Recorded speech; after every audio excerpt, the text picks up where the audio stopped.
नमस्कार। आज हम अक्षांश और देशांतर रेखाओं के बारे में जानेंगे। इसको इंग्लिश में लैटिट्यूड एंड लॉन्गिट्यूड लाइंस के नाम से जाना जाता है।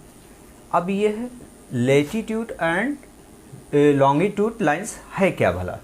अक्षांश और देशांतर रेखाएं हैं क्या? ये जो हमारी पृथ्वी पर चारों तरफ, चूँकि पृथ्वी का व्यास देखा जाए तो गोल है और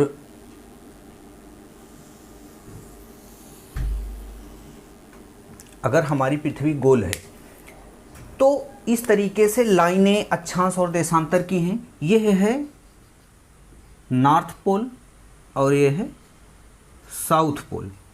नॉर्थ पोल और साउथ पोल। अब यह अक्षांश और देशांतर रेखाएं किस बेस से बनाई गई हैं, इनकी आवश्यकता भला क्या है? यह जो लाइन है यह प्राकृतिक लाइन नहीं है। यह पृथ्वी के वासी इस लाइन को एक काल्पनिक रेखा के रूप में बस मान लिए हैं। यह लाइन हमें दिखाई नहीं देगी। यह लाइन पृथ्वी जितनी बड़ी है, यह कंप्यूटराइज रूप से बनाया गया है। लाइनों को बनाया गया है। कहने का मतलब क्या है कि जैसे देखिए, एकदम केंद्र में बीचों बीच यह मान लिया गया, यह पृथ्वी का बीचों बीच हिस्सा है। अब इस हिस्से से सबसे पहले अक्षांश रेखाओं को हम देखेंगे। अक्षांश रेखाएं क्या हैं?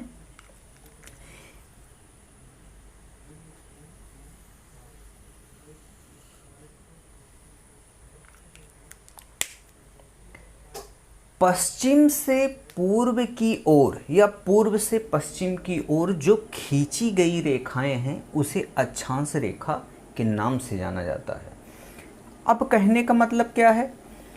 यह बिंदु जो यह बीचों बीच है, इसी से एक एक डिग्री के अंतराल पर यह लाइनें खींच दी गई हैं। अब देखिए, एक डिग्री के अंतराल कहाँ है? अगर एक डिग्री माना जाए तो इस तरीके से माना जाएगा। एक एग्जाम्पल के रूप में 1 डिग्री, 2 डिग्री, 3 डिग्री, इस तरीके से यहां तक कितनी डिग्री हो जाएगी? 90 डिग्री हो जाएगी। इसका मतलब क्या है? यहां से लेकर के यहां तक कितने लाइनें हो जाएंगी? 90 लाइनें। अब देखिएगा, ये यहाँ 1 डिग्री है, यहाँ 2, यहाँ 3। इसका मतलब है ये एक एक डिग्री पर खींची गई रेखाएं हैं। अगर हम खींचते हैं यहाँ पर 1 डिग्री, 2 डिग्री, 3 डिग्री, इस तरीके से अगर हम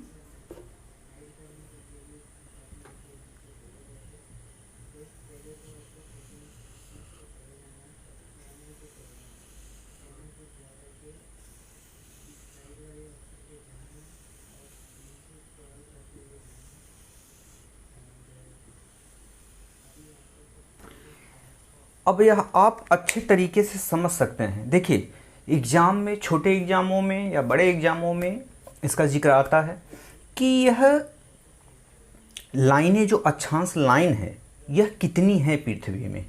तो चूंकि हम बता चुके हैं कि यहाँ बीचों बीच, जो पृथ्वी का बीचों बीच है, यहाँ से 1 डिग्री के अंतराल पर यह लाइन खींची गई है। तो इसका मतलब 1 डिग्री पर 1 रेखा, 2 डिग्री पर 2 रेखा। पृथ्वी कितनी भी बड़ी हो, हमारा नॉर्थ पोल तो 90 डिग्री पर ही है। अगर 90 डिग्री पर है तो यहाँ 0 डिग्री, यह है 0 डिग्री। ठीक है, यह इक्वेटर लाइन है, विषुवत रेखा है।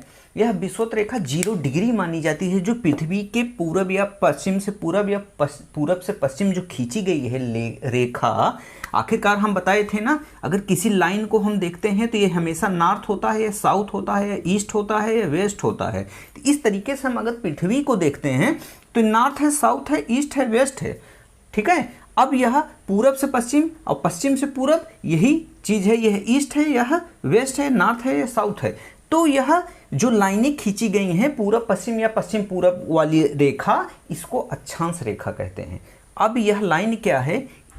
यहाँ बीचों बीच से 1 डिग्री खींच करके 1 डिग्री नाप करके पूरे ग्लोब का चक्कर एक लगा देता है। यह लाइन, एक लाइन सिर्फ पूरे ग्लोब का चक्कर लगा देता है। अगर हम यह देखते हैं कि इसी के विपरीत देशांतर रेखा, तो देशांतर रेखा का मतलब यह है यहाँ से नॉर्थ पोल से साउथ पोल के बीच आते हुए एक लाइन, 2 लाइन, 3 लाइन, 4 लाइन, इस तरीके से यह लाइनें हैं। लेकिन इसमें समझने योग्य बातें यह है कि जो यह देशांतर रेखा है वह नॉर्थ पोल, उत्तरी ध्रुव से दक्षिणी ध्रुव के बीच में एक ही साइड में आकर मिल जाती है। यह यहाँ से घूम करके, चूंकि पृथ्वी गोल है, लेकिन अक्षांश रेखाएं क्या हैं, यहाँ से उठती हैं, पूरे ग्लोब का एक चक्कर लगा देती हैं। और यह देशांतर रेखा क्या है, एक साइड से उठती हैं, दूसरे साइड में रुक जाती हैं। यह एक देशांतर रेखा हो गई। और फिर दूसरी देशांतर रेखा यहाँ से साउथ पोल से उठती है और चली जाती है नॉर्थ पोल तक। ठीक है, यह हमेशा ध्यान देने योग्य बात है। नहीं तो इस देखिए, हमेशा हम देखते हैं कि अक्षांश रेखा जितनी हैं उससे 2 गुना ज़्यादा देशांतर रेखाएं हैं। क्यों देशांतर रेखाएं ज़्यादा हैं? क्यों? क्योंकि अक्षांश रेखा क्या है कि अक्षांश रेखा एक जगह 1 डिग्री नाप करके पूरे ग्लोब पर एक ही अंक, मतलब जैसे 1 डिग्री हुआ, 1 डिग्री अक्षांश रेखा जो हुई वह 1 डिग्री पूरे ग्लोब को, एक समझ लीजिए हाथ का कलावा रहता है ना, ये एक धागा पूरे हाथ को बांध दिया। ठीक है, वह एक कलावा मतलब एक अक्षांश रेखा हो गई। अगर इसको देशांतर के रूप में लिया जाता तो यहां से स्टार्ट किया जाता और आधे तक लिया जाता, तो एक हो गया धागा, एक देशांतर रेखा, और आधे से फिर एक को लिया जाता, यहां तक लाया जाता, तब एक कलाया पूरा होता। ठीक है, एक कलावा हाथ का पूरा होता, लेकिन उसमें 2 लाइनें, 2 धागाएं हैं। यहां से धागा एक यहां तक, यहां से जोड़ा जाता है यहां तक। तो कहने का मतलब क्या है, यह देशांतर रेखा एक लाइन जब दोनों साइड में पूरा होता है तो 2 देशांतर रेखा की जरूरत पड़ती है। यह क्यों, इसको हम बताएंगे। चूंकि यह अक्षांश देशांतर आज हम पढ़ा रहे हैं तो यह काफी लंबा चैप्टर है, इसमें से काफी प्रश्न ऐसे छोटे एग्जाम के, बड़े एग्जाम के आते रहते हैं। तो इस वीडियो को हम सोच रहे हैं कि काफी पार्ट में ले जाएं, 1, 2, 3, 4, 5 पार्ट ले जाएं, और वीडियो का लेंथ छोटा हो जाएगा, जिससे आप कभी भी इसको देख सकते हैं और पूरे तरीके से देख सकते हैं। नहीं तो 1 घंटे 2 घंटे का अगर ये वीडियो हम बना देंगे तो आप देखेंगे भी नहीं और आपका ज्ञान अधूरा भी रह जाएगा। तो छोटे छोटे लेंथ में हम इस वीडियो को बनाएंगे जिससे आप पूरी तरीके से देख लें। तो अक्षांश और देशांतर रेखाओं के इसमें बहुत सारे डेटा हैं, बहुत सारे डेटा हैं। हम इस डेटा को अगले वीडियो में, फिर अगले वीडियो में, फिर अगले जरा सा हम लिख करके आपको प्रोवाइड कराएंगे। लेकिन अभी हम ये समझ लें कि अक्षांश और देशांतर रेखाएं हैं क्या भला। तो यह 1 डिग्री की नाप से यह चारों तरफ, ये समझ लीजिए यहाँ पर भी, यहाँ पर भी, यहाँ पर भी, यहाँ पर भी, ये तो एग्जाम्पल हम एक दे दिए हैं। लास्ट में आकर के ये बिंदु मात्र रह जाएगी। देखिए, अक्षांश रेखाएं विषुवत रेखा, मतलब यह 0 डिग्री से शुरू होती है और नॉर्थ पोल तक जाती है, मतलब 90 डिग्री तक। ठीक है, 90 डिग्री तक मतलब 1 डिग्री पर 1 लाइन, तो मतलब 90 डिग्री पर 90 लाइनें हो जाती हैं। इसी तरीके से यहाँ पर भी 1 डिग्री नाप करके 1 लाइन, मतलब यह जो 0 डिग्री है विषुवत रेखा इक्वेटर, इसके उत्तरी भाग में 90 लाइनें, और इस इक्वेटर मतलब 0 डिग्री जो है इसको बेस मान लिया गया है, देशांतर का भी एक बेस माना गया है। और वह देशांतर रेखा पूरे ग्लोब, जैसे एक एक देशांतर रेखाएं हैं ना, वह जो 0 डिग्री है वह पूरे ग्लोब पर है, ना कि वह एक है। इसको हम बताएंगे, अभी देशांतर पढ़ाने लगे तब। पहले अक्षांश को पहले समझ लीजिए। यह जो अक्षांश रेखा है यह दक्षिणी भाग में भी 1-1 डिग्री के अंतराल पर खींची गई रेखाएं हैं।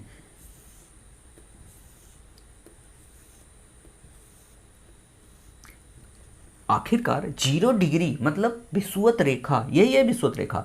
विषुवत रेखा से 90 डिग्री आते आते इन अक्षांश रेखाओं की जो लंबाई है वह छोटी होती जाती है। क्यों छोटी हो जाती है? क्योंकि हम यहाँ विषुवत किसी गोले का जो व्यास होता है वह सबसे ज़्यादा कहाँ हो जाता है, या किसी गोले की जो त्रिज्या भी होती है वह क्या है, यही तो है। यह यहाँ से यहाँ तक गया। अब व्यास क्या है, यहाँ से लेकर यहाँ तक। अब देखिए, अब यह व्यास किस तरफ हम जाएंगे छोटा होता जाएगा। आखिरकार नॉर्थ पोल अर्थात 90 डिग्री की तरफ हम जाएंगे तो इस अक्षांश रेखाओं की लंबाई छोटी हो। देखिए यहाँ पर बहुत सारे प्रश्न बनते हैं कि यहाँ पर कभी भी ये समझिए, इसको समझ लेते हैं सब कुछ हो जाएगा। बस इतना जानिए, वहाँ एग्जाम में ये भी पूछ सकता है कि अगर हम 0 डिग्री अक्षांश रेखा से नॉर्थ पोल उत्तरी ध्रुव की तरफ जाते हैं तो अक्षांश रेखाओं की लंबाई बढ़ेगी या घटेगी? 4 ऑप्शंस, बढ़ेगी, बी दूसरा ऑप्शन घटेगी, तीसरा ऑप्शन ना बढ़ेगी ना घटेगी, चौथा ऑप्शन बढ़ेगी भी घटेगी भी। तो इसमें क्या है, छोटी होगी मतलब घटेगी। इसका आंसर क्या हो जाएगा, बी वाला दूसरा कि घटेगी। क्यों घटेगी? सबसे ज़्यादा लंबाई कहाँ की रहती है, व्यास। उसके बाद जहाँ तक हम नॉर्थ पोल तक ऊपरी ध्रुव के पास जाएंगे 90 डिग्री तक, तो यह चूंकि एक रिंग है, अब यह रिंग छोटी होती जाएगी। एक एग्जाम्पल से हम आपको समझाते हैं इस चीज़ को। जैसे इस 3D तो हम इसको बनाते नहीं, अब हम यहाँ पर बना पाएंगे 3D कुछ।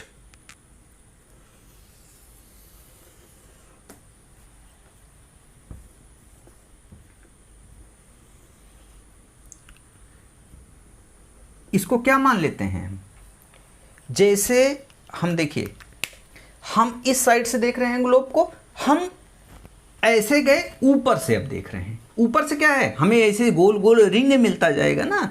तो देखिए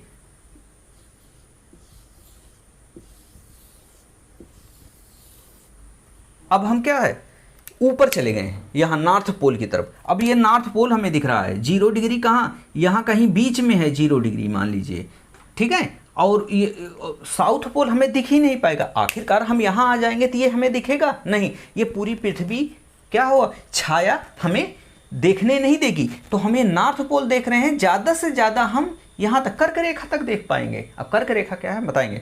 तो हम ये देखते हैं कि हम नॉर्थ पोल अब ऊपर हैं पृथ्वी के, तो ये चीज़ हमें दिखेगा। तो मतलब 90 डिग्री, उसके बाद जो डिग्री है उसके बाद तो यहाँ पर 0 डिग्री तक हो सकता है हमें दिख जाए, ठीक है। 0 डिग्री तक हम देख लेते हैं। अब ये देखिए, ये इसका 3D है, ये 2D है। 3D में हम देखते हैं कि ऐसे रिंग समझ लीजिए इस तरीके से है, ठीक है। इस तरीके से हम, और देशांतर रेखा क्या है, देशांतर रेखा सिर्फ ऐसे हमें दिखाई देगा, ऐसे, यह देशांतर रेखा बन जाएगी।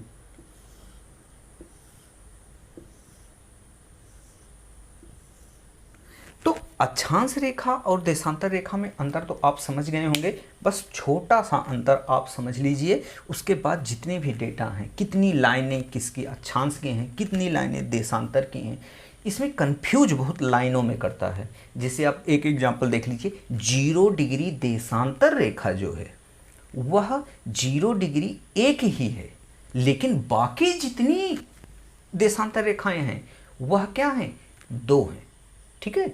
2 हैं कैसे, एक तो इस तरफ, एक उसके उस तरफ, ठीक है। एक इस तरफ, और अक्षांश रेखाएं सिर्फ एक हैं। कहने का मतलब यह एक स्टार्ट हुआ, पूरे ग्लोब को बांध लिया, ठीक है। एक एग्जांपल देते हैं, देखिए यह मान लीजिए गोल हमारी पृथ्वी है, ठीक है। अक्षांश रेखाएं क्या है, यहाँ विषुवत रेखा बीच में। अब विषुवत रेखा 1 डिग्री नापते नापते यहाँ तक आना है, तो 1 डिग्री नापा, पूरा घूम गया, एक, फिर दूसरा, तीसरा, चौथा, 5वां, 6वां, पूरा 7वां, 8वां, 9वां, 10वां, ऐसे 90 आ गया, ठीक है। लेकिन देशांतर रेखाएं क्या हैं, यहाँ से नॉर्थ पोल से उठती हैं, साउथ पोल आकर रुक जाती हैं, ठीक है। फिर दूसरी 1 डिग्री, ठीक है, 1 डिग्री है, ये भी 1 डिग्री पर। लेकिन अब देखिए, एक साइड से दूसरे साइड तक आते आते, यहाँ से लेकर यहाँ तक आते आते क्या हो गया, ये भी 90 हो गई, ठीक है, ये भी 90 हो गई। लेकिन अभी पीछे वाला भाग बाकी है, क्योंकि ये यहाँ से उठा पीछे नहीं गया, यहीं से उठा यहाँ तक आ गया और पीछे वाले भाग पे लाइन नहीं है अभी। ये तो अक्षांश वाली है, यहाँ से यहाँ आई, लेकिन यही लाइन पीछे भी होकर के आई जिसको एक काउंट किया जाएगा। लेकिन इसको यहाँ से यहाँ तक एक काउंट, इसके पीछे जब जाएगी यही लाइन क्या, देशांतर की अगली लाइन, तो उसको अगले नंबर से जाना जाएगा। ठीक है, ये हो गया अक्षांश और देशांतर रेखाएं। देखिए 0 डिग्री से दक्षिण की तरफ अक्षांश रेखाएं 90 हैं, 0 डिग्री से उत्तर की तरफ अक्षांश रेखाएं 90 हैं, 9 दूनी 18, 180। ठीक है, लेकिन हम विषुवत रेखा भी एक अक्षांश रेखा है, याद रखिएगा।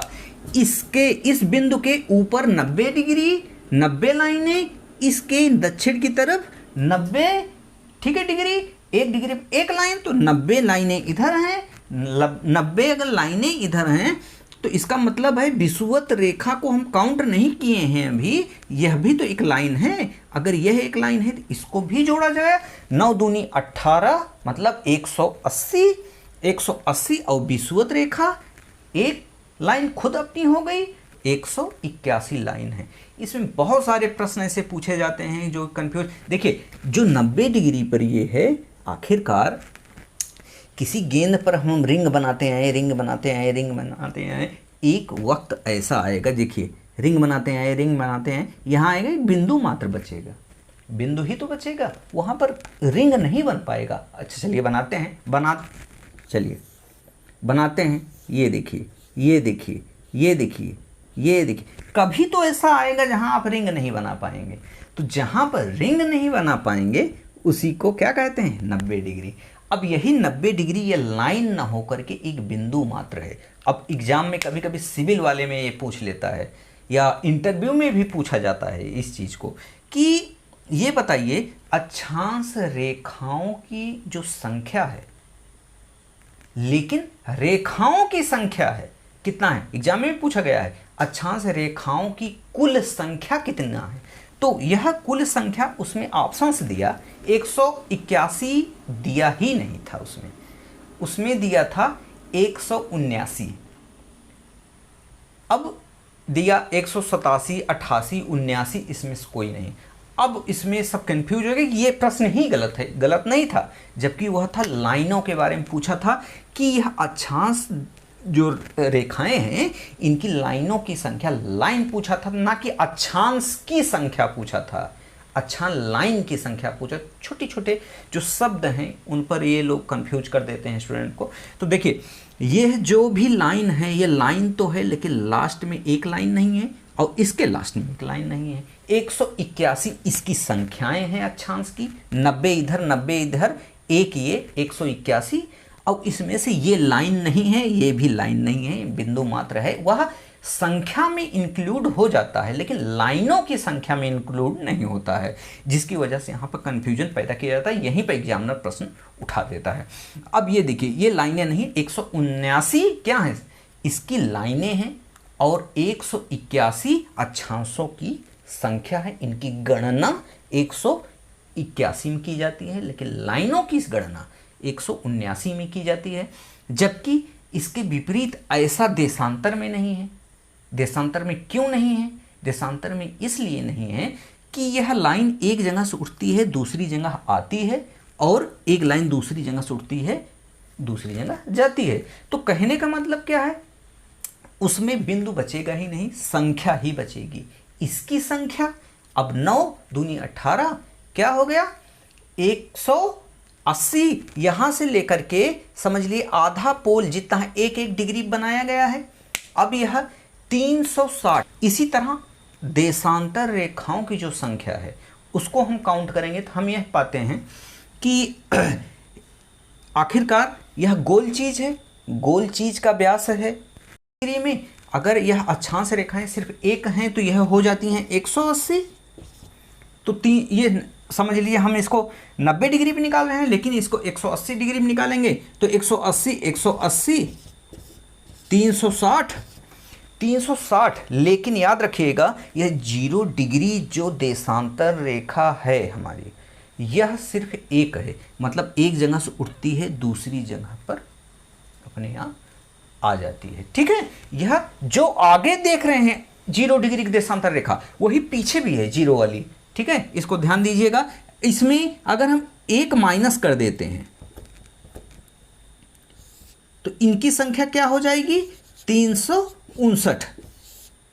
ठीक है, इन सब चीज़ों को हम बाद में आपको बताएंगे, लेकिन अभी आप ध्यान दीजिए, अक्षांश और देशांतर रेखाओं के मोटा मोटा अनुमान लगा लीजिए, इसी को कहते हैं। हाँ, इनकी आवश्यकता क्यों पड़ी, थोड़ा सा ये समझ लीजिएगा।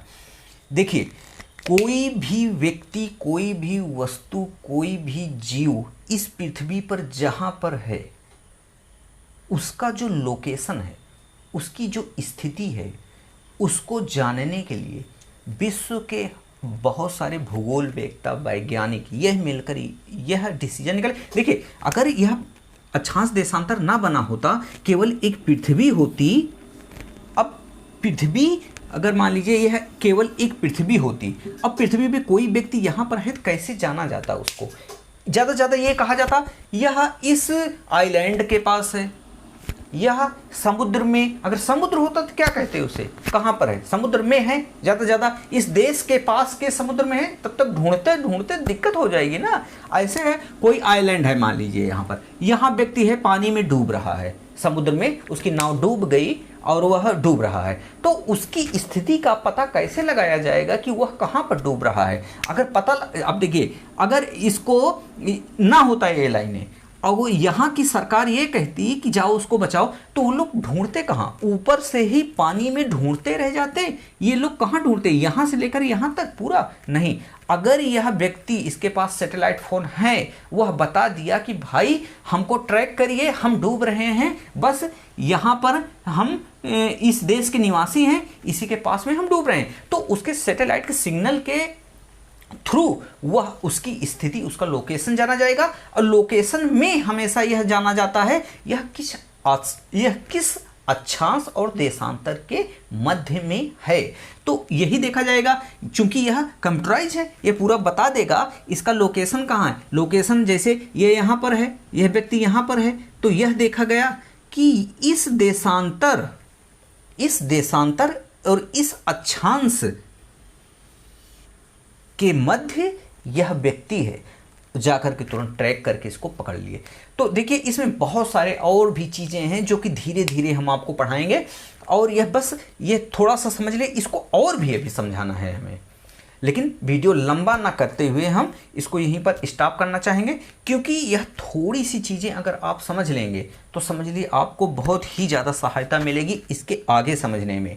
चूँकि यह ग्लोब, आप लोग एटलस लीजिए, जहाँ तक हो एक ग्लोब भी ले लीजिए, ग्लोब ले लीजिए, ग्लोब से समझिए, यह बहुत ही आसान है। बस एक बार समझ लेंगे आप लोग तो यह एकदम समझ लिए फिनिश हो जाएगा आपका। यह कहीं भी इसी से हम इंटरनेशनल डेट लाइन, राष्ट्रीय तिथि रेखा, अंतर्राष्ट्रीय तिथि रेखा, और हमारी पृथ्वी के जो अंतराल है समय का, जैसे इंग्लैंड के समय से हमारा समय 5.5 घंटे क्या है, आगे है।